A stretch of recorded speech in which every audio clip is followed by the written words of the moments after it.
దేవుని జనులారా, నా యూట్యూబ్ ఛానల్‌ని సబ్స్క్రైబ్ చేసుకోమని మిమ్మల్ని రిక్వెస్ట్ కోరుతున్నాను. మీరు సబ్స్క్రైబ్ చేసుకుంటే నాకు కొంత సపోర్ట్‌గా ఉంటుంది.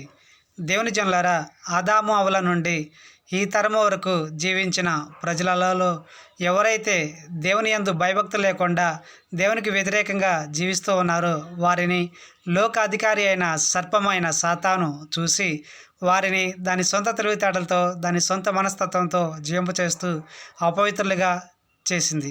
వారిని పాపంలో పడవేస్తూ అపవిత్రులుగా చేసింది. వారు చనిపోయిన తర్వాత వారి ఆత్మలను అపవిత్రుల ఆత్మగా మార్చింది. అపవిత్రాత్మగా మారిన వారిని దేవుడు తన రాజ్యానికి తీసుకోలేదు. వారిలో కొందరిని ఈ భూమి మీదనే ఉంచాడు.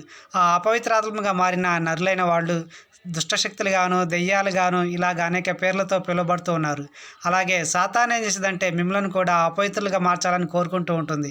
కనుక దాని తెలివితేటలతో మీరు జీవించమాకండి అని నేను మీకు చెప్తున్నాను.